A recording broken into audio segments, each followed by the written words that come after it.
सभी आज के कार्यक्रम के मुताबिक आज हमारा दूसरा लेक्चर सीरीज में डॉक्टर आकांक्षा सिंह का व्याख्यान निर्धारित किया गया है। इसके पहले कि हम आपकी बात करें डॉक्टर आकांक्षा सिंह जी की, मैं आप सभी लोगों को सारा नमस्कार करता हूँ, स्वागत करता हूँ कि आप लोग इस प्रोफेसर रामशेखर पांडे इस मीटिंग व्याख्यान में आने के लिए आपको धन्यवाद भी देता हूँ कि आप लोग आए और ऑनलाइन मोड में सुनने के लिए तत्पर। मैं अपनी तरफ से, अपने विभाग की तरफ से आप सभी का हार्दिक स्वागत एवं अभिनंदन करता हूँ। प्रोफेसर रामशेखर पांडे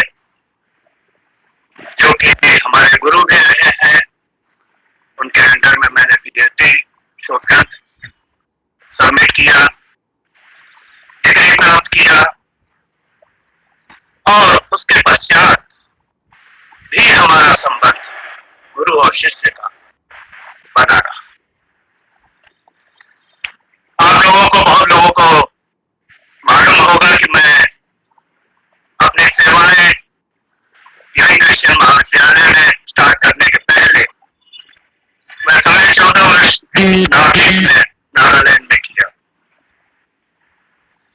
जब मैं नागालैंड में था तब भी मेरा अपने गुरु के प्रति लगाव रहा है और निरंतर हम उनके टच में बने रहे। जब भी मैं आता था इलाहाबाद, उनसे मुलाकात करता था, उनसे नई प्रेरणा मिलती थी, स्फूर्ति प्राप्त होती थी और वो हमारा मार्गदर्शन करते थे। सिर्फ हमारा ही नहीं बल्कि पूरे देश का जितने भी शिक्षा शास्त्र के विद्यार्थी उनके रहे हैं, सभी का उन्होंने मार्गदर्शन समय समय पर किया है। प्रोफेसर पांडे एक महान शिक्षाविद थे, मनीषी, कुशल प्रशासक, ओजस्वी वाणी के धनी थे।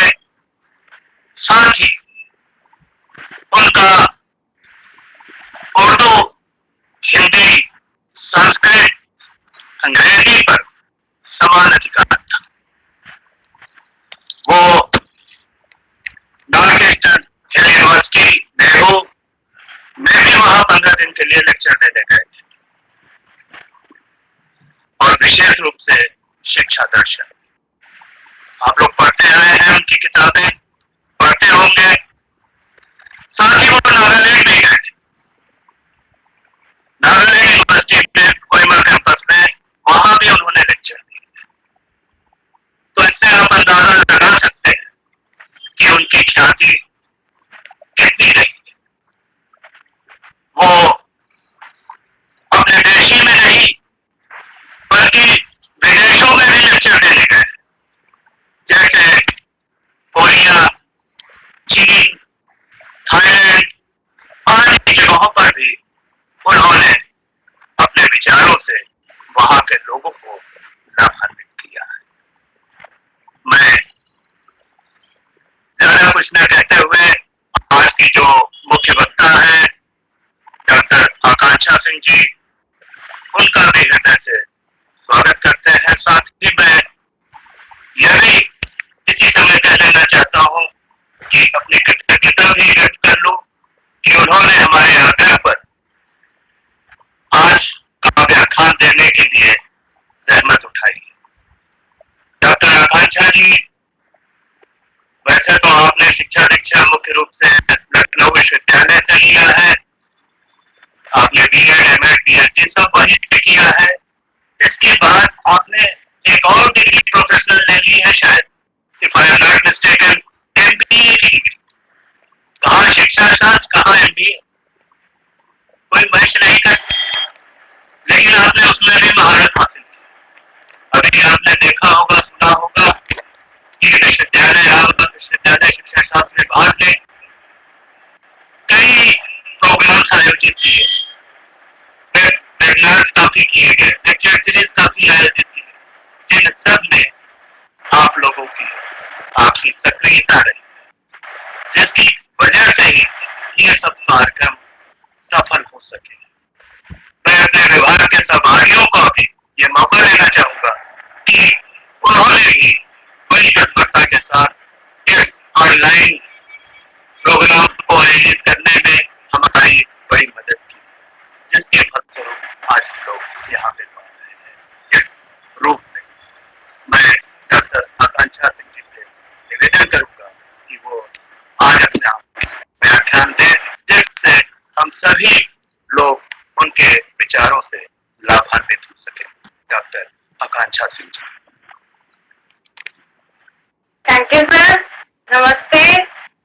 First of all, I extend my gratitude to Vidyapati sir, Justin sir, and ECC for inviting me in this your eminent Professor Ram Shakal Pandey lecture series, memorial lecture series. It is privilege for me to be here in this forum, and I just want to say कि पहले तो जर्रा नवाजी के लिए शुक्रिया, आपने मेरे लिए इतने काइंड वर्ड्स बोले, और दूसरी चीज मैं अपनी भी मेमोरी प्रोफेसर राम शक्ल पांडे सर के साथ की शेयर करना चाहती हूँ। हम लोग तो उनकी किताबें पढ़कर शिक्षा में दर्शन क्या है इन सबको समझते रहे, और जब मैं इलाहाबाद यूनिवर्सिटी आई तो मुझे उनसे मिलने का सौभाग्य प्राप्त हुआ। मेरे लिए वो बहुत ही अविस्मरणीय क्षण है जब मैंने द राम शक्ल पांडे को अपने सामने देखा था। प्रोफेसर पांडे को स्मृतियों के साथ हम लोग कुछ बातचीत शुरू करते हैं, और मुझे आपकी तरफ से आदेश हुआ है कि आप जब भी कहें तो मैं यहाँ पर उपस्थित होने के लिए हमेशा तत्पर रहती हूँ। पिछले साल भी मैं आने वाली थी, लेकिन कुछ ऐसी स्थितियां हुई थी कि हम आ नहीं पाए थे। तो आज हम लोग इस मोड में, फेस टू फेस मोड की जगह ऑनलाइन मोड में बैठे हुए हैं, और मुझे लगता है कि इस मोड की ही बात करने के लिए हमें सबसे सूटेबल समय यही है कि हम डिजिटल एरा में किस तरह रहेंगे, क्या इनिशिएटिव्स लेंगे, क्या बातें करेंगे, इस तरह की बातों के लिए हम आज उपस्थित हुए हैं। और हमें देखना होगा कि ये जो हम डिजिटल मोड में जाने की बात कर रहे हैं, देखिए इसने हमारे बीच की दूरियां कितनी कम कर दी है, और अब ये सोचना कि कुछ समय बाद सब कुछ बिल्कुल नॉर्मल हो जाएगा और हम फिर से पूरा उसी तरह हो जाएंगे, तो इसमें मुझे थोड़ा सा संशय लगता है। बहुत सारी चीजें जो है अब हमें नए मोड से अपने को अडैप्ट करना होगा, अपने को अनुकूलित करना होगा, और उसी की तरह से अपने को रिस्पॉन्ड करने की कोशिश करनी होगी। बिल्कुल हम पूरी तरह से पुराने मोड में लौटेंगे तब भी हमें बहुत सारी नई चीजों को सीखना पड़ेगा, और हमें उन चेंजेस को स्वीकार करना पड़ेगा। और सही भी है, सोसाइटी हमेशा एक सी तो रहती नहीं है, सोसाइटी में चेंजेस होते रहते हैं, और वो चेंजेस होते हैं उसके साथ हम अपने को एडैप्ट करते हैं, अपने को अनुकूलित करते हैं। पहले हम नोमैडिक सोसाइटी में रहते थे, नोमैडिक सोसाइटी से फिर हमने धीरे धीरे बहुत सारी चीजें सीखी, कृषि सीखी, पहिए का आविष्कार हुआ, और हम आगे बढ़ते गए। और तो क्या हम बैक मोड में चले गए? नहीं ना, हम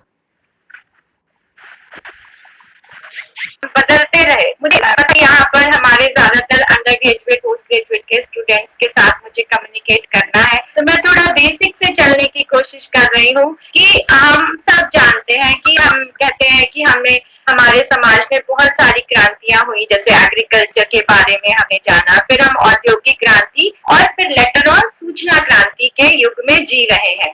एक दूसरी तरह से भी इसको क्लासिफाई करते हैं। जब हम औद्योगिक क्रांति, तो आप सब जानते होंगे, औद्योगिक क्रांति के भी 4 फेजेस की बात करते हैं। जो औद्योगिक क्रांति का पहला फेज था, that was more of steam powered engine से रिलेटेड फैक्ट्रीज एस्टेब्लिश होना शुरू हुई थी। लेटर ऑन जब सेकेंड फेज में हम पहुंचे औद्योगिक क्रांति के, इंडस्ट्रियल रेवोल्यूशन के, तब हमने बात करी कि मास प्रोडक्शन की बात हुई। ऐसी फैक्ट्रीज एस्टेब्लिश हुई जिसमें बड़ी संख्या में उत्पादन की बात की गई। और देखिए वो एजुकेशन में भी परिलक्षित होता है कि हम मास एजुकेशन की बात करते हैं, ज्यादा से ज्यादा लोग तक शिक्षा पहुंचाने की बात करते हैं। फिर आता है औद्योगिक क्रांति का तीसरा युग, तीसरा फेज कह सकते हैं, जिसमें हमने बात करी कि आप हम उसके गवाह हैं, 1950 के बाद कंप्यूटर का आना, इंफॉर्मेशन टेक्नोलॉजी का आना, और उससे जो है जो भी उससे रिलेटेड प्रगति हुई, आप कह सकते हो सूचना क्रांति का युग था वो। और अब हम उससे भी ज्यादा आगे आ गए हैं, ये इंडस्ट्रियल रिवोल्यूशन का चौथा फेज कहा जा सकता है, जिसमें हम बात कर रहे हैं ये साइबर फिजिकल स्पेस की। हम जो है बिल्कुल ब्लेंडिंग हो गई है ह्यूमन इंटेलिजेंस और मशीन की, आर्टिफिशियल इंटेलिजेंस की। बच्चों कई बार आपने देखा होगा कि आप जो है गूगल पे कुछ सर्च करते हो और आपको मेल आने लगते हैं, उस किताब के मेल आने लगते हैं, फ्लिपकार्ट से, अमेजन से आ रहे हैं ना। ये क्या है? ये वो गेस कर लेता है कि आपको इस चीज की जरूरत है। It's a blending of machine and artificial intelligence. हम कहीं जाते हैं, हमारी लोकेशन हमारे मोबाइल डिवाइस में तय हो जाती है, तो हम कितना करीब हो गए हैं डिजिटल और वर्चुअल उससे कि अब हम इसे एस्केप नहीं कर सकते हैं। तो हमें अब इसके साथ जीना सीखना होगा, रहना सीखना होगा, अपने अंदर ऐसी स्किल्स लानी होंगी। That is called cyber revolution, जिसे आप कह सकते हो। ये वाली वो क्रांति हो गई है समाज में कि हमारे आसपास जो है, हम कई बार कहते हैं ना गूगल को कैसे पता चला, हम एलेक्सा और सीरी के साथ रह रहे हैं, सब कुछ सबको पता चल जाता है। हम कुछ बोलते हैं और हमें अगले दिन उसके मेल आने लगते हैं। ये बिल्कुल साइबर फिजिकल स्पेस की बात हो रही है। कई बार हमें लगता है अरे ये हमारे मन का वहम है, इसे हटाऊंगी, बट इट इज हैपनिंग। तो बिल्कुल शिक्षा में भी हमें इस तरह के प्रयोगों के से गुजरना होगा, नई नई चीजें सीखनी होंगी। पहले अभी तक हम बात करते रहते हैं पीडागॉजी, फिर एंड्रागॉजी किया, अब तो ये साइबरगॉजी की बात होनी चाहिए कि किस तरह हम साइबर स्पेस में अपने को पढ़ाने के लिए तैयार कर सकें, पढ़ने के लिए तैयार हो सके। ये वाली चीजों की जरूरत है। और अभी ना ये सब ठीक भी हो जाएगा ना, ये कोरोना वगैरह तभी जल्दी ही ठीक हो जाए, लेकिन फिर भी हमें थोड़ा सा अपने को इक्विप करने की बहुत जरूरत है। तो इसी तरह में हम बात करेंगे। आप देख रहे हो कि टेक्नोलॉजी तो हमारे कितने करीब आ गई है, we are living with technology. और एजुकेशन सिस्टम भी जो है उसी टेक्नोलॉजी के साथ अपने को बदलता है। आप चले जाओ एंशिएंट सिस्टम में, चले जाओ मेडिवल सिस्टम में, चले जाओ, बुक्स नहीं थे ना, तभी तो हम रोट लर्निंग की बात करते थे। सवेरे सवेरे गुरुजी उठ के सारे मंत्र याद करवाते थे, मौलवी जी उठ के सारे सब रिसाइट करवाते थे। क्या था? क्योंकि टेक्नोलॉजी जितनी एडवांस होगी एजुकेशन सिस्टम में, वही सारी चीजें जो है आएंगी। अभी जब हम ट्रेडिशनल हायर एजुकेशन देखते हैं तो मास एजुकेशन की बात होती है, क्योंकि किताबें बढ़ गई थी, ज्यादा से ज्यादा लोगों तक हम प्रिंटिंग प्रेस के द्वारा पहुंच रहे थे। तो ये चीजें जो सोसाइटी में चेंज होगा वो हमारे में, तो हमारे एजुकेशन सिस्टम में दिखेगा ही दिखेगा। अब जब हम साइबर वर्ल्ड में जी रहे हैं, साइबर रेवोल्यूशन के उसमें जिएंगे, तो हमारी शिक्षा में तो परिवर्तन आएंगे ही। देखिए जब सूचना क्रांति हुई थी तो हम ओपन डिस्टेंस लर्निंग की बात करते थे ना, कि वो बढ़ी, ज्यादा से ज्यादा लोग ओपन डिस्टेंस लर्निंग या दूरस्थ शिक्षा के द्वारा शिक्षित हुए। अब हम यही चीज को और आगे बढ़ाएंगे, वर्चुअल मोड में जाएंगे, जहां पर वर्चुअल यूनिवर्सिटी होगी। आप जैसे अभी मैं कुछ फोरम्स की बात करूंगी, जहां पर आप बस उस फोरम पे एनरोल होकर आप शिक्षा प्राप्त कर सकते हो। तो इस मोड में हम जा रहे हैं और उसके लिए बहुत सारे प्रयास भी किए जा रहे हैं। और उसका फायदा क्या होगा? Education will be self directed. अभी आपको बुलाया होगा कि आओ इस फोरम पर आकर सुनो, इस तरह की चीजें। लेकिन और आप महसूस करोगे कि हाँ, हमें खुद सीखना चाहिए, हमें खुद उस दिशा में जाना चाहिए, और हम सीखेंगे तो हमारा ही फायदा होने वाला है। अभी तो आप देखते हो आपके टीचर्स आपके पीछे पड़े होते हैं कि आ जाइए, असाइनमेंट दे दीजिए, क्लास अटेंड कर लीजिए, लेकिन तब आपको लगेगा नहीं, आई हैव टू, मुझे करना है, it is essential for me. तो दैट इज इट। आगे की समय में चीजें बेहतर ही होंगी।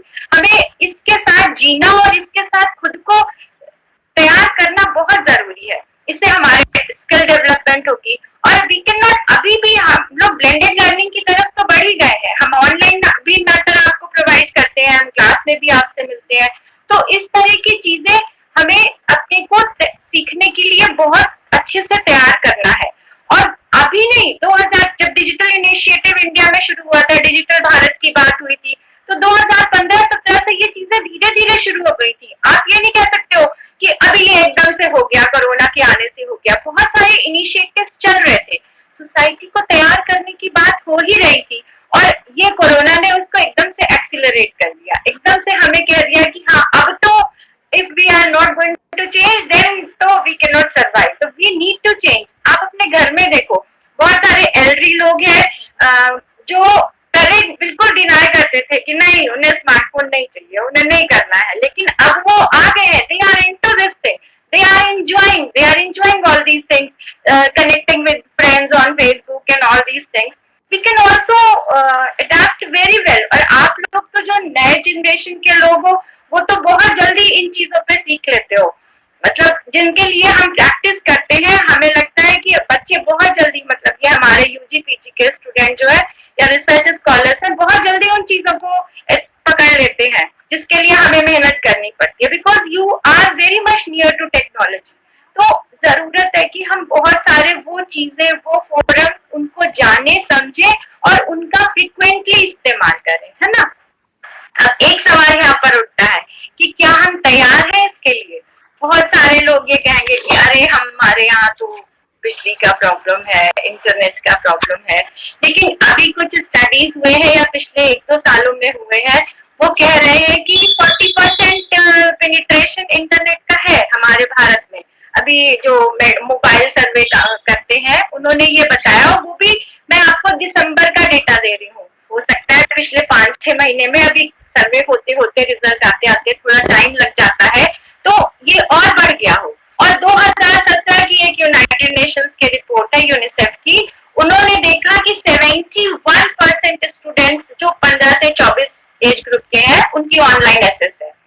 वर्ल्ड का अब ये डिपेंड वेरी कर रहा है, ये जनरलाइज हो गया है कि यूरोप में तो केवल 4% लोग हैं जिनके पास नहीं है, इंडिया में यही 40%, 41% के अराउंड हो रहा है। तो हर जगह का वेरी कर रहा है, लेकिन 40% लोग तो तैयार हैं इंटरनेट फैसिलिटी के साथ, जो अपने को इनहैंस कर सकते हैं विद दीज इनिशिएटिव्स, जो कि शिक्षा के क्षेत्र में लिए गए हैं। हर क्षेत्र में लिए, इकोनॉमिक्स के क्षेत्र में देख लीजिए, आर्थिक क्षेत्र में देख लीजिए, हर जगह डिजिटल प्रयास तो हो ही रहे हैं ना। तो ये हमारी स्टडी कहती है, अब जब 40% लोग इंटरनेट पेनिट्रेशन के साथ तैयार है, तो हमें उनको तो और आगे समझने के लिए बढ़ाना ही होगा, है ना।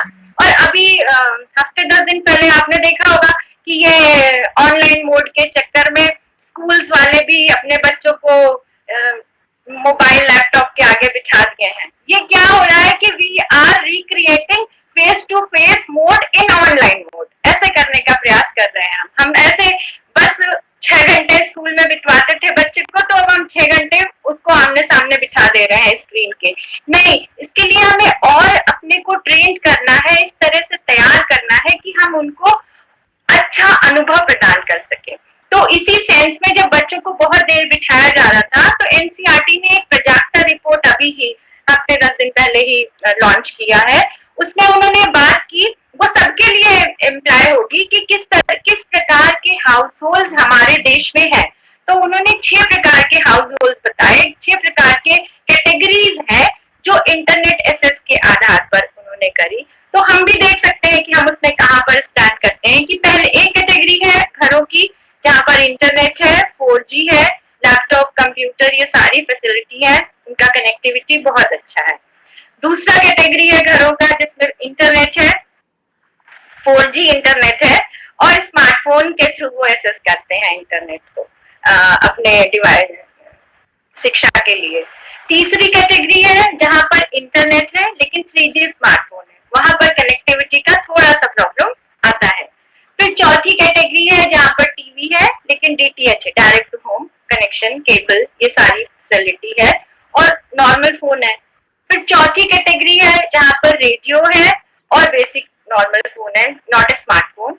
और छठी कैटेगरी है जो हम कह सकते हैं जहाँ पर कोई डिजिटल डिवाइस नहीं है। तो ये 6 कैटेगरी है। इन कैटेगरीज में कुछ ना कुछ तो किसी के पास होगा, और उसको हम किस तरह से एजुकेशन के पर्पस में उनको इन्वॉल्व करें, ये समय की आवश्यकता है ना। तो इस तरह से हमें तैयारी करनी है, हर कोई छूट ना जाए, हर एक को देखना है और उनके लिए प्रयास करना है। अब हम किस तरह से खुद को तैयार करेंगे, ये बात हम करते हैं। बहुत सारी चीजें आपको पता होंगी, हो सकता है आपने पिछले 4 महीने में एक्सप्लोर भी किया हो, क्योंकि डेटा बता रहे हैं कि बहुत सारे लोगों ने इधर जो वेबसाइट्स जो गवर्नमेंट के इनिशिएटिव्स थे उन पर बहुत ट्रैफिक बढ़ा है, लोग जान गए हैं, लोगों ने जानने का प्रयास किया है, सीखने का प्रयास किया है। तो वो इनिशिएटिव 2017 से काफी कुछ लॉन्च हो चुके थे, उनको मैं एक बार बात करती हूँ, उसके बाद फिर हम आगे बात करेंगे कि हमें और कौन कौन से स्किल के द्वारा खुद को आने वाले समय के लिए अपडेट करना है। तो सबसे पहले स्वयं पोर्टल का नाम आप सब लोगों ने सुना होगा। स्वयं को हम कहते हैं, फुल फॉर्म है Swayam is acronym, study webs of active learning for young aspiring minds.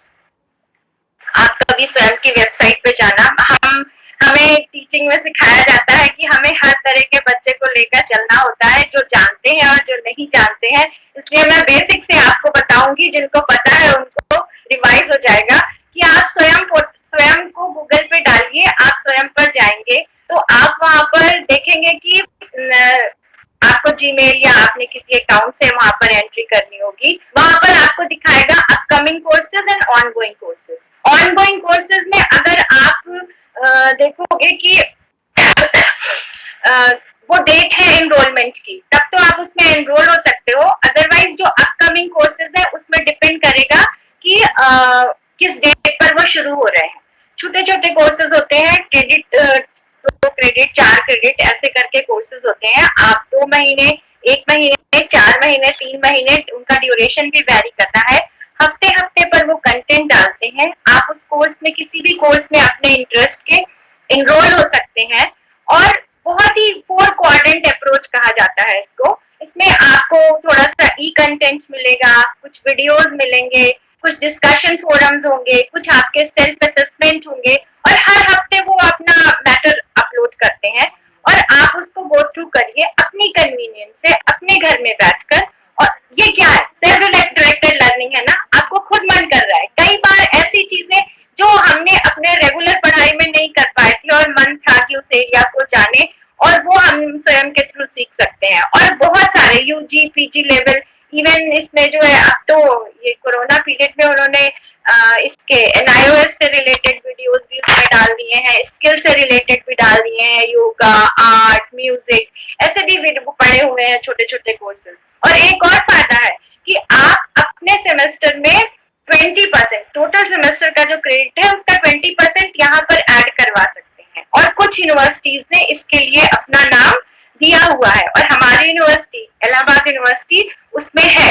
I'm not aware that how many of people or students approached for that thing, but they are having this option in their mandate, ताकि हमारे student अगर एक course वहां से करके आते हैं तो वो यहाँ पर वो क्रेडिट अपना जुड़वा सकते हैं और यहाँ का कोई एक पेपर को उससे एक्सचेंज कर सकते हैं। ये ऑप्शन यूजीसी के गैजेट में भी दिया हुआ है और ये हमारे को, हम इसे अवेल कर सकते हैं। और अपनी स्पीड से पढ़ेंगे और लास्ट में एक प्रॉक्टर एग्जाम होता है और वो अलग अलग फोरम का है और उसमें आपको देखना पड़ेगा आप जिस कोर्स में एनरोल हो रहे हैं। इफ यू वांट सर्टिफिकेट, अगर सर्टिफिकेट चाहिए तो आप उस एग्जाम में अपियर हो जाइए, बिल्कुल वैसे ही जैसे ये आपके साथी लोग, आपने देखा होगा नीट में या जी में, इंजीनियरिंग एंट्रेंस में अपियर होते हैं।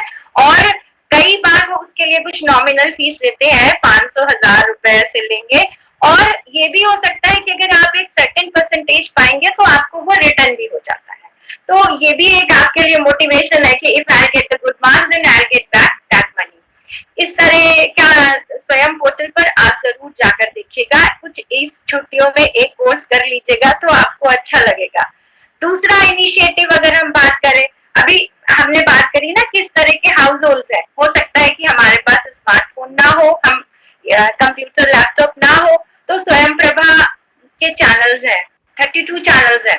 थोड़ा सा आपको मेहनत करना पड़ेगा, उसमें देखना पड़ेगा कि कब आपके सब्जेक्ट के लाइव प्रोग्राम्स आ रहे हैं, क्योंकि चेंज होता रहता है, कुछ पुराने प्रोग्राम्स रिपीट होते हैं, कुछ नए आते हैं।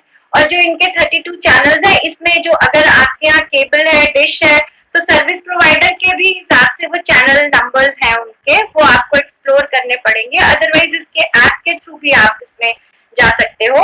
और बड़े अच्छे अच्छे नाम है इनके चैनल्स के, जैसे वागीश, संस्कृति, प्रबोध, जैसे इकोनॉमिक्स का है तो कौटिल्य, और अगर प्रबंधन का है तो विधिक, लॉ का है तो विधिक। ऐसे ऐसे अपने एजुकेशन से रिलेटेड मैटर आपको जिस चैनल में मिलेगा उसका नाम है सारस्वत। ऐसे दक्षा, स्पंदन, एनसीईआरटी एंड iOS के भी चैनल है। तो बहुत अच्छे ये 32 चैनल है, इसमें से आप देखो बहुत अच्छे लोगों के लेक्चर्स जो है उस पर आते हैं, और अगर आपको कोई इंटरेस्ट का टॉपिक है वो अपना शेड्यूल देते जाते हैं वीकली, तो उसके हिसाब से आप देख सकते हैं। तो ये एक डिजिटल इनिशिएटिव है and it is here to stay. हमें हमें अपने क्लासरूम में भी बच्चों को, जब हम ब्लेंडेड की बात करते हैं, तो हम उनको लिंक दे सकते हैं कि उस चैनल पर जाकर आप ये चीजें देखो। तीसरा, आप सबको इधर मुझे लगता है आप में से बहुत लोगों ने एसेस किया होगा जिनको इसका किताबें पढ़ने का शौक है, नेशनल डिजिटल लाइब्रेरी।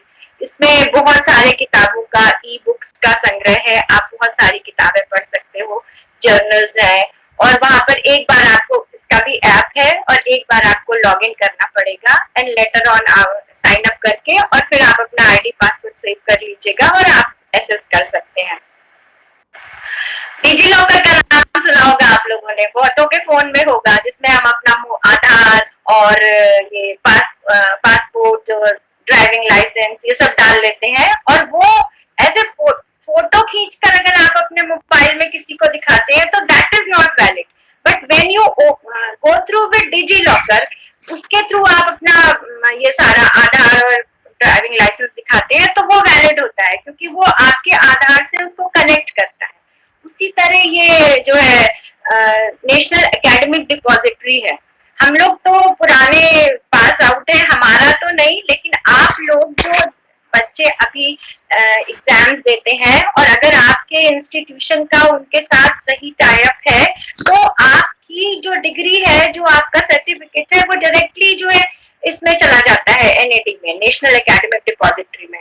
तो आप ये जो कागज लेकर घूमते हो कि जी अटेस्ट करा दे, अब मेरे कागज तो वहां रखे हैं, मेरी मार्कशीट वहां है, अब मैं कैसे अप्रोच करूं, तो इसका प्रॉब्लम ही खत्म। अब आप उसमें जो है आपके सर्टिफिकेट रहेंगे, और अब हमें आने वाले समय में यूज ही करना है। कई बार आप इंटरव्यू देने जाओगे, वो तुरंत आपसे कहेगा show us your certificate through net, तो आपको जो है रखना चाहिए और आप उसको एक्सप्लोर करिए। उसमें भी आपको कुछ आईडी बनाना पड़ता है, और फिर वो आप अपने इंस्टीट्यूशन में देते हैं, डिपेंड करेगा, वो आपके इंस्टीट्यूशन का टाई अप है तो आपकी डिग्री ऑटोमेटिक उधर आ जाती है, क्यूआर कोड और ये सब जैसे चलता है वैसे हो जाता है।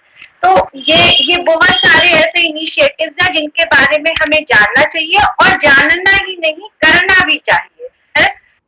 ये बहुत जरूरी है। और अगर आज आप इस मोड में बैठे हो हमारे साथ, तो इसका मतलब है कि you are having the access and all these things. At least those who are having access with a smartphone and 4G, they have to apply these things, use these things. इसी तरह आता है ई शोध सिंधु की बात करते हैं, इसमें हायर एजुकेशन से रिलेटेड ई रिसोर्सेज है, बहुत सारा मैटर है। अभी हम दौड़ दौड़ कर जगह जगह जाकर ढूंढते थे कि अरे अच्छा मुझे ये नहीं मिला, मुझे ये नहीं मिला रिसर्च के लिए। अब हमें सारी चीजें ये इन सब जगहों से मिल सकती हैं।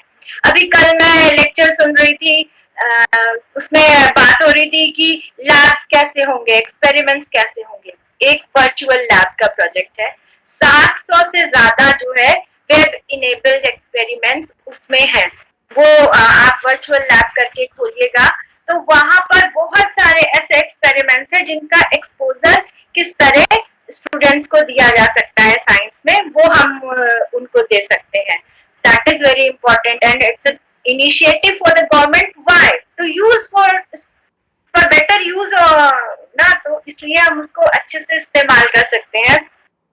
रोबोटिक्स के लिए ई यंत्रा करके एक है, वहां पर अभी मैं कुछ दिन पहले छुट्टियों में मेरा मन किया मैं भी देखूं ये क्या होता है, कोडिंग ऐप बनाना, पाइथन।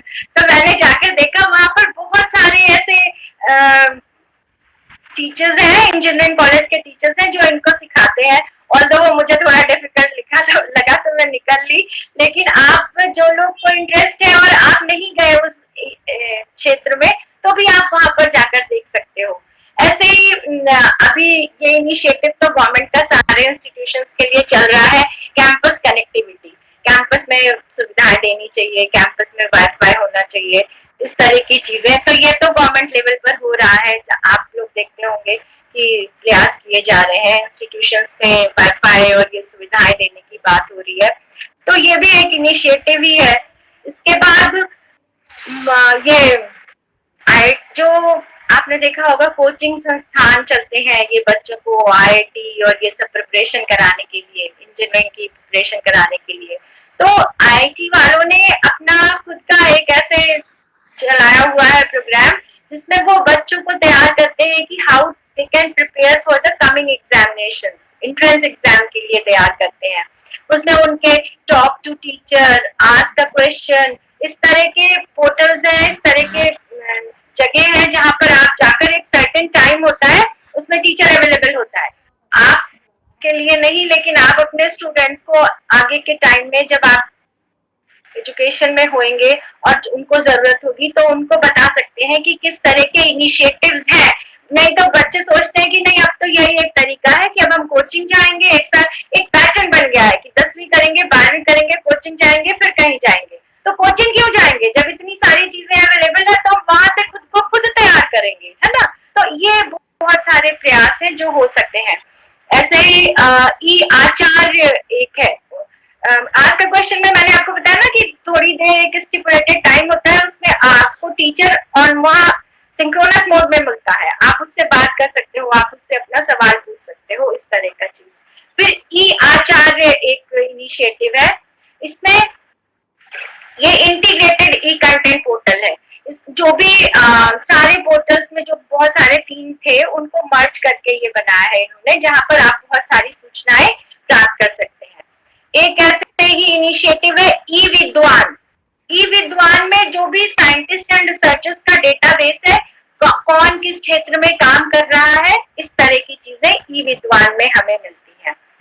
ई कल्प है, ई कल्प जो एक इनिशिएटिव है उसमें digital learning environment for design, इसके लिए जो ये डिजाइन के क्षेत्र में और ये हाथ से रिलेटेड जो स्किल से रिलेटेड काम होते हैं उनसे रिलेटेड ये पोर्टल है, वहां पर उनसे रिलेटेड इंफॉर्मेशन मिलती है।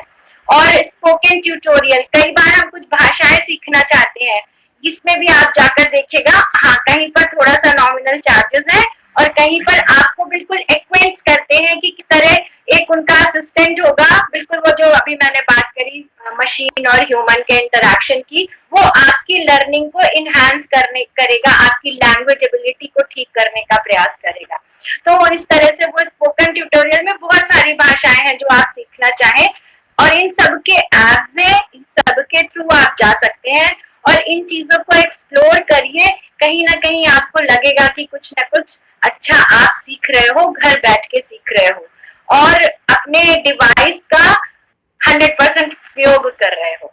अभी एक बात और, कई बार आप लोगों ने ये सवाल सुना होगा या कहा होगा, हम स्कूल में हमारे बच्चे पढ़ते हैं या हमने देखा होगा कि किताबों में हम सिखाते हैं, कोई विशेष सॉफ्टवेयर सिखा रहे होते हैं, कोई विशेष कि विंडोज के एक्सेल और पावर पॉइंट सिखा रहे होते हैं। तो कई बार ये सवाल उठता है कि we are promoting these software, they belongs to certain manufacturers, किसी कंपनी को बिलोंग कर रहे हैं। तो इस बात पे भी सवाल उठा, तो एक वेबसाइट है FOSSE, free open source software for education.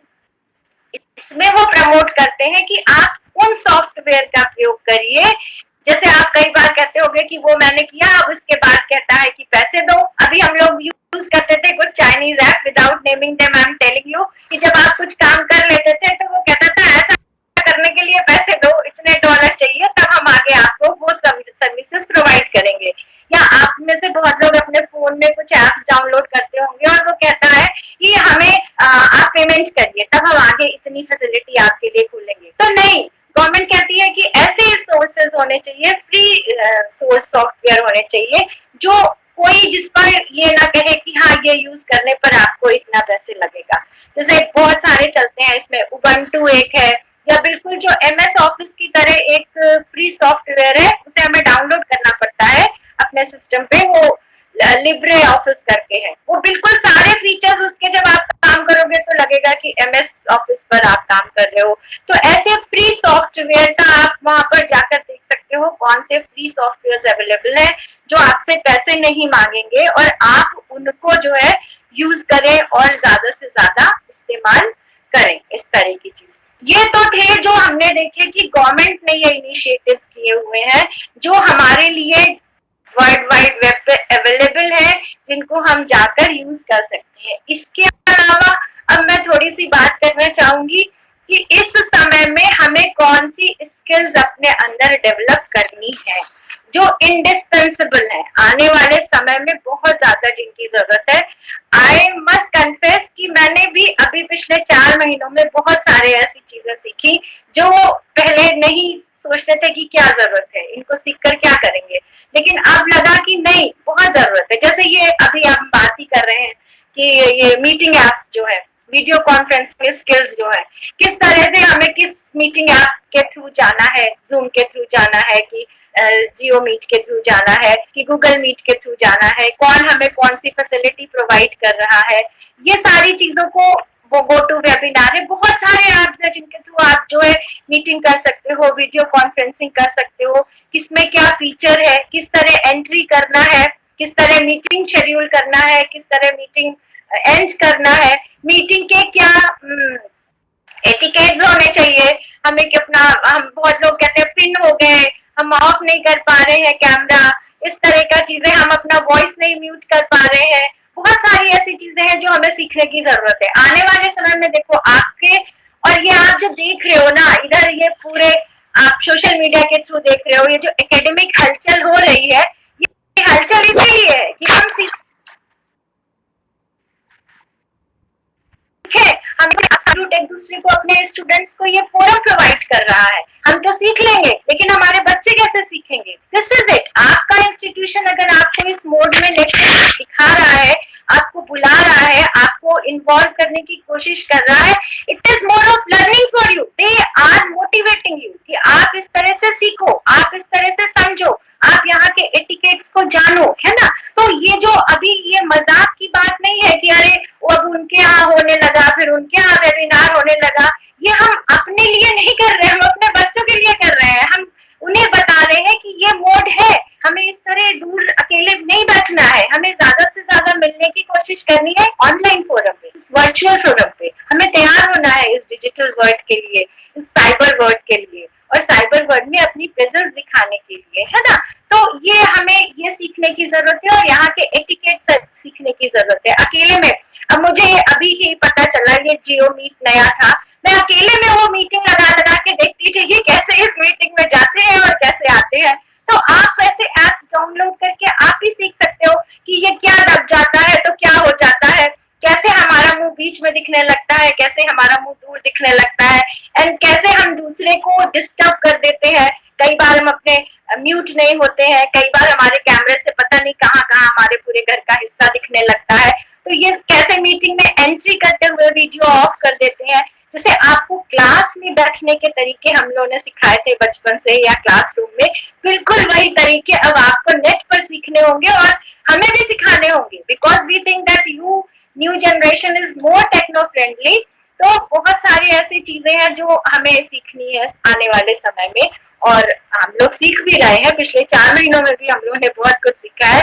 हमें लर्निंग मैनेजमेंट पोर्टल के बारे में सीखना होगा। गूगल क्लासरूम भी हम यूज करते हैं, जिसके द्वारा हम अपने बच्चों से अपनी एसेस बढ़ाते हैं। हम क्लास आने वाले समय में जो हम ऑनलाइन क्लासेस की बात कर रहे हैं, तो ऐसे बहुत सारे गूगल के टूल्स हैं जिनका हम प्रयोग कर सकते हैं।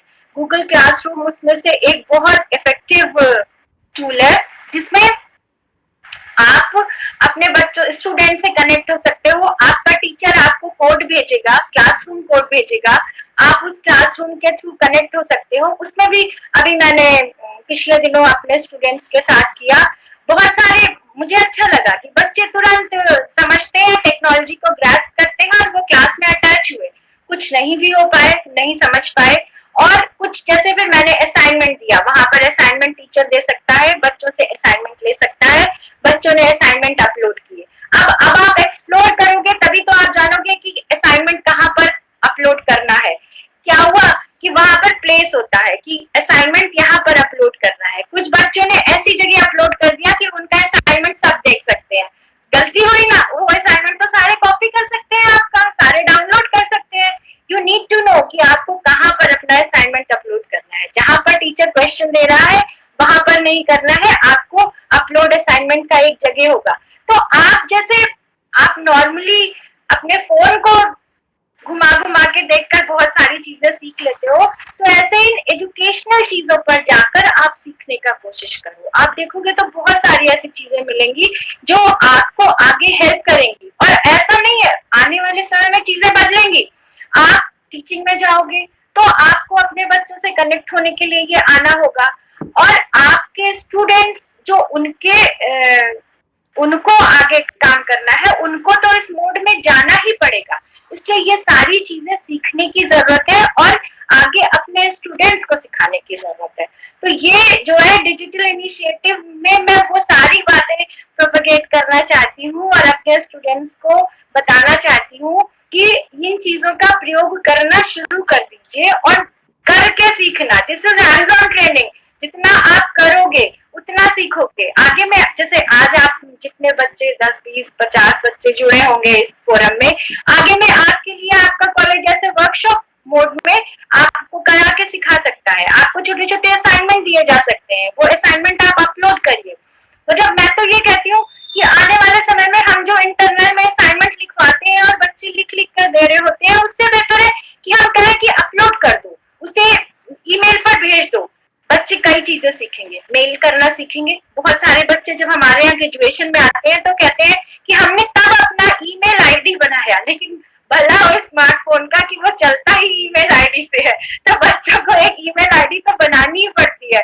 तो ये बेहतर है कि आप मेल अपलोड करना सीखेंगे। अब आप कहोगे कि वो कट पेस्ट कर देंगे, तो आप उनको कहिए कि हम प्लेगरिज्म चेक कर लेंगे। आप ऐसा मत करिए, आप एक पेज लिखिए लेकिन अपनी भाषा में लिखिए। अब तो हिंदी में भी लिखने का ऑप्शन है, स्पीच नोट है, बोलकर लिखने का ऑप्शन है। ऐसे बहुत सारे ऑप्शंस अवेलेबल है, उनको एक्सप्लोर करिए। बहुत सारे एप्स हैं और हम ऐसे इंटरैक्टिव वर्कशॉप्स करा सकते हैं जिसमें बच्चों को आप एक्सपर्ट्स बुलाकर ऐसी चीजों के लिए तैयार कर सकते हैं। बहुत सारे ऐसे options, Google drive, Google document, Google form, Google sheet, जो गूगल के जीमेल के अकाउंट के चारों ओर 9 डॉट बने होते हैं, उसमें बहुत सारी चीजें हैं। मैंने भी अभी बहुत सारी एक्सप्लोर करी, तो मुझे लगा ये फीचर्स हम पहले क्यों नहीं यूज करते थे। जैसे कि ये रिसर्च के लिए हम आप लोग आजकल जो ये भरते होंगे, रजिस्ट्रेशन फॉर्म भरते हैं हम किसी सेमिनार वेबिनार के लिए, वो सारी चीजों से हम कितनी जल्दी डेटा कलेक्ट कर लेते हैं। तो इन सब का यूज करना हमें आना चाहिए, फ्रिक्वेंटली यूज करना आना चाहिए। तो इसी तरह माइक्रोसॉफ्ट के बहुत सारे टूल्स है, माइक्रोसॉफ्ट टीम है, फॉर्म है, और उनको भी यूज करना हम सीखे तो हमारे लिए अच्छा होगा, बेहतर होगा। अभी जो रिफॉर्म, एग्जामिनेशन रिफॉर्म की बात करती हूँ, तो बहुत सारे ऐसे टीचर्स के पास टूल्स है जिनका यूज करके हम अपने इनको स्टूडेंट को डायरेक्ट जो इंटरनल करते हैं वो हम अपने क्वेश्चंस बनाए, हम बच्चों को भेज दें इंटरनल, और उसके आंसर्स हम ऑनलाइन चेक कर लें। और वो ऑब्जेक्टिव हो चाहे डिस्क्रिप्टिव हो, वो हम पर डिपेंड करता है। ऐसे बहुत सारे हैं। और जो मैंने एसएससी बताया, free and open source software, वहां से जाकर आप देख सकते हैं कि असेसमेंट के लिए कौन से एप्स हैं, कौन सी ऐसी चीजें हैं। अदरवाइज कुछ पॉपुलर है, आई एम नॉट श्योर कि which are free and which are not free, but I can tell you some names की हॉट पोटैटोज एक बहुत चलता है, काहूत बहुत एक चलता है, एडबेस है, एडमोजो है। इन पर वो आप बिल्कुल जैसे कि क्वेश्चंस बना सकते हो और उसको आप अपने लिंक अपने स्टूडेंट्स को भेज दो, टाइम लिमिट लगा दो और उतने टाइम लिमिट पर वो आपके पास वापस आ जाते हैं। टाइम लिमिट से ये फायदा होता है कि बच्चे ढूंढेंगे नहीं, किताबों में इधर उधर देखेंगे नहीं, वो उतनी टाइम है उसी में उनको रिस्पॉन्ड करना है। तो आप घर बैठे उनका काफी कुछ जो उनको आपने पढ़ाया है ऑनलाइन मोड में, उसको आप जान सकते हो। फिर थोड़ा और आगे बढ़ करते हैं, अगर हम इतना सीख लिए तो अब सोचें कुछ और सीखते हैं, तो audio video production related tool OBS studio कहा जाता है, ऑनलाइन स्ट्रीमिंग जैसे वीडियो डाउनलोड करना, अपलोड करना, छोटे छोटे वीडियोस बनाना। आप देख रहे हो कंटेंट कितना टीचर्स तैयार कर रहे हैं। जरूरत है, हमें केवल उपभोक्ता नहीं बनना है, कंज्यूमर नहीं, हमें अपना कंटेंट भी तैयार करना है, और ये टूल्स हम जानेंगे तो हम इनको उपयोग कर पाएंगे अपने स्टूडेंट की नीड के अनुसार। अगर हमारे स्टूडेंट की भाषा हिंदी है तो हमें हिंदी में वो तैयार करना होगा। कई बार स्वयं पोर्टल की लोग ये कंप्लेन लाते हैं कि वहां पर ज्यादा से ज्यादा मैटर जो है वो इंग्लिश में है, तो हमें ऐसे पोर्टल्स अपने बच्चों के लिए ऐसी चीजें तैयार करनी है जो उनकी भाषा में हो। हम यहाँ हिंदी कह रहे हैं, किसी और स्टेट में उन्हें गुजराती में चाहिए होगा, किसी और स्टेट में उन्हें बंगाली में चाहिए होगा, तो वो लोकल टीचर ही कर सकता है जो उनकी नीड को पूरा करेगा।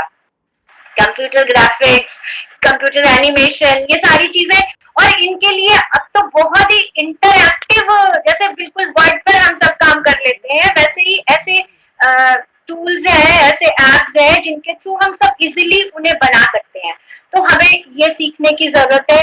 बहुत सारे ओपन एजुकेशनल रिसोर्सेज पड़े हुए हैं, उनको जानने की जरूरत है कि वहां से हम किस तरह से कंटेंट ले सकते हैं, किस तरह फेयर यूज कर सकते हैं उनका, और कॉपीराइट के इश्यूज के बारे में भी जाने, किस तरह हम किस जगह से मैटर उठा सकते हैं। ये बहुत सारी चीजें हैं। साइबर सिक्योरिटी बहुत बड़ा इशू है, जो अब आप साइबर वर्ल्ड में जाओगे तो किस तरह से अपने को सिक्योर रखना है, क्या क्या चीजें आपको अपनी शेयर करनी है, क्या नहीं शेयर करनी है, ये सारी नॉलेज होना बहुत जरूरी है।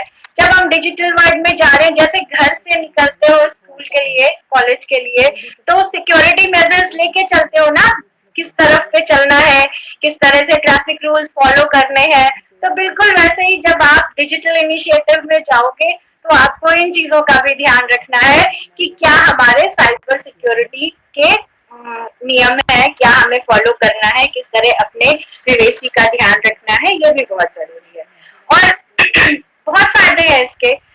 आप बहुत फ्लेक्सिबल मोड में पढ़ सकते हो, अफोर्डेबल एसएस, ज्यादा से ज्यादा एसएस है, अफोर्डेबिलिटी भी है। आप कहोगे नेट का खर्चा है, लेकिन आपका रोज आने जाने का खर्चा, आपके जो बच्चों के पेरेंट्स उन्हें बाहर रखकर पढ़ाते हैं, वहां रहने का खर्चा, तो उस हिसाब से हम ज्यादा लोगों को, जो हमारे हायर एजुकेशन के ऑब्जेक्टिव है एसएस, इक्विटी और क्वालिटी, उसमें ये बहुत उस पैरामीटर पे खरा उतरता है। लर्नर सेंट्रिक है, आप खुद अपने डिवाइस, जैसे आप घर पर बैठकर किताब खोलकर पढ़ते हो तब आप मोटिवेटेड होते हो, बिल्कुल ये लर्नर सेंट्रिक है। आप लर्नर जो है खुद सोचता है कि हाँ जी अब टाइम हो गया, अब मेरा टीचर ऑनलाइन आने वाला होगा, अब मुझे जाना है। तो ये सारी चीजें जरूरी है कि हम समय के साथ सीखें और उस तरह से तैयार। बस कुछ चैलेंजेस हैं कि हमारे पास कौन सी डिजिटल डिवाइस है, काम हो रहा है, जल्दी ही सस्ती डिवाइसेस भी आ जाएंगे। कनेक्टिविटी इश्यूज कई बार होते हैं, बहुत लोग मैं देख रही हूँ अभी कनेक्ट डिस्कनेक्ट हो रहे हैं, वो उनके कनेक्टिविटी इश्यूज, मैं भी देख लूँ, मेरे भी जो है कनेक्टिविटी इश्यूज तो नहीं है, नहीं।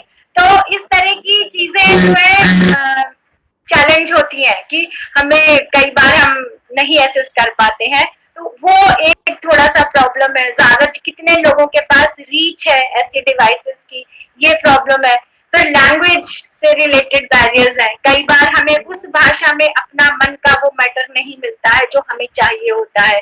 तो ये सारे कुछ चैलेंजेस हैं, लेकिन हमें जो है इसके लिए तैयार होना है, अपने को साइबर वर्ल्ड के लिए तैयार करना है और इस तरह के इनिशिएटिव्स लेने हैं। और अभी ही देखिए हमारे आसपास कितने परिवर्तन हो रहे हैं। अभी मैं देख रही थी, कल ही एक आया था, अभी 11 बजे से शुरू होने वाला है मनोदर्पण करके। मनोदर्पण जो है psycho social support for mental health and well being during the Covid outbreak. ये MHRD की वेबसाइट पर एक वेब पेज लॉन्च होने वाला है। 11 बजे हमारे HRD मिनिस्टर उसको अपने FB हैंडल पर लॉन्च करेंगे। देखिए समय कितना बदल गया है। कहाँ पर हम कहते थे हाँ जी वो पूरी मीटिंग होगी, पूरा हॉल होगा, वहां पर सब कुछ होगा, पर्दा खुलेगा, ये सारी चीजें होंगी। आज 11 बजे हम अपने घर से बैठकर उस लाइव इवेंट को देखेंगे जब हमारा MHRD मिनिस्टर लॉन्च करेंगे उस वेब पेज को। सा। तो ये सारी चीजें हम लोग भी 11 बजे तक वहां पहुंचने की कोशिश करते हैं। तो ये हमारे इन्होंने मनोदत्त पर लॉन्च करने की बात की है, जो स्टूडेंट्स के लिए, उनके और अदर स्टेक होल्डर्स के लिए, पेरेंट्स के लिए, उन सबके साइको सोशल वेलबींग की बात करेगा। उनसे रिलेटेड उनका एक ग्रुप है जहाँ पर एक फोन नंबर भी है, व्हाट्सएप नंबर भी है कि आप उस पर कॉल करोगे और वो आपके प्रॉब्लम्स का जवाब देंगे, या किस तरह हमें हम अपने को इस समय में बैलेंस करें। क्योंकि मैंने बात ही शुरू की थी कि हमारा साइकोलॉजिकल और सोशल सारा प्रॉब्लम, बिहेवियरल प्रॉब्लम इस समय बढ़ रहा है और हमें अपने को बैलेंस करना है, अपने को ठीक करना है और उसके साथ ही साथ एजुकेशन के क्षेत्र में आगे बढ़ना है। मुझे लगता है कि मैंने अपनी बात कहने का प्रयास किया और मैं यहीं पर स्टॉप करती हूँ। Thank you very much, ma'am. First of all, I'm very grateful to God Almighty that we have been able to had a successful lecture. And ma'am आपने बहुत ही कॉम्प्रिहेंसिवली सारे पॉइंट्स कवर करे हैं। अभी रिसेंटली मैंने एक वर्कशॉप अटेंड करी है, मुझे लगा मेरे को उसके सारे लेक्चर्स का एक जस्ट आज हमें मिल गया है, पर इसमें स्टूडेंट सेंटर बहुत हो गया है कि इतना अच्छा रहा कि स्टूडेंट के लेवल पे उनके सिंपल वर्ड्स को अपने यूज करते हुए बहुत ही इंफॉर्मेटिव लेक्चर दिया। और हम सोचते हैं कि in near future they will be able to implement it और बहुत यूजफुली रहेगा। Hopefully the situation will improve, but we will go towards online learning and they will be successful in their life. Thank you very much ma'am, बहुत ही informative और बहुत ही अच्छे lecture के लिए गिवन योर टाइम। और जो भी इनकन्वीनियंस रही, क्योंकि डिजिटल लर्निंग है, बहुत सी चीजें हमने भी सीखी नहीं है, अभी धीरे धीरे सीख रहे हैं, तो वो उसके लिए भी फील सॉरी। आपका बिल्कुल सही था, सब कुछ सही था। बहुत जगह ऐसा होता है, but your all staff and everyone was very much acquaint. Thank you, ma'am.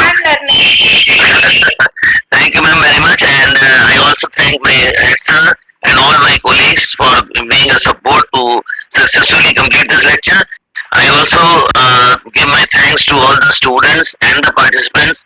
They have joined in and very cooperatively and very attentively listened to the lecture. I hope that we have been successful in the purpose of this. And